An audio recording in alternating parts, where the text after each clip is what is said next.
Esther Forbes was born and raised in Massachusetts, the youngest of 5 children. Her family roots go way back to 1600s America. In fact, her great-uncle was Sam Adams himself, one of America's founding fathers and the leader of the famous Sons of Liberty. Esther's father was a judge and a state senator, and her mother wrote reference books about New England, photographing old gravestones and buildings in order to preserve them. Her whole family was steeped in a love of history. Stories about notable relatives and ties to New England's past, including an ancestor named Esther who was accused of witchcraft, were part of everyday life for Esther and her siblings. Esther attended school in Massachusetts up through junior college, but she found doing her schoolwork to be an exhausting struggle. She had poor eyesight, and she was dyslexic, which means that reading and writing were extra hard for her, especially spelling. It's said that she never spelled a word the same way twice, and didn't use punctuation except for dashes. But despite these obvious challenges, she felt pulled toward a literary career and worked hard to develop her writing skills.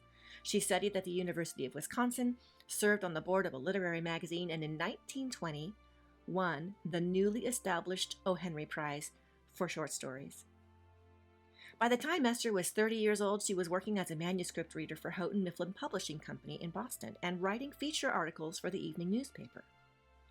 She got married and spent about a decade in New York City, during which time she wrote her first novel called O Genteel Lady in 1926. It's a romantic story about a Victorian love affair, and it was a big success.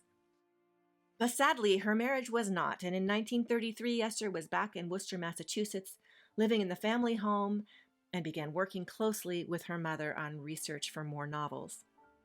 And when her mom was in her mid-80s, the two wrote this book, Paul Revere and the World He Lived In, and it won the Pulitzer Prize for History in 1943.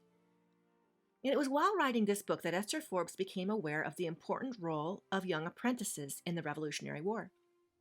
She wrote JOHNNY TREMAIN the same year she got her Pulitzer, and it was billed as a novel for old and young, and this is what it was and is. Esther's storytelling skills and research abilities made her a success, despite her difficulties with the mechanical issues of writing. When her publishers asked her to clean up the spelling mistakes, she told them, "My editors do that." And so they did. And the book won a Newbery Award in 1944, and it has endured as a classic ever since.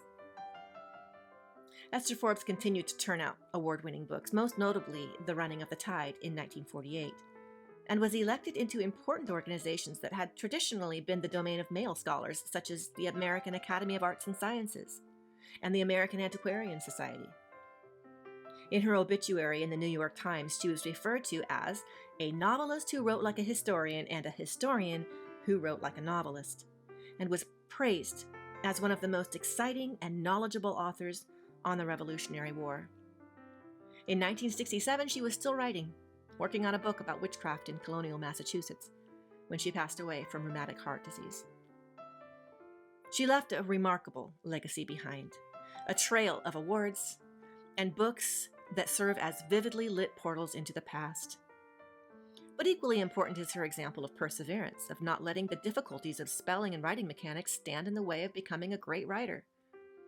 Esther Forbes reminds us that while you can pay someone to proofread, rich imagination and storytelling skills come from reading or hearing great stories. And thankfully, she left plenty of them for us to enjoy.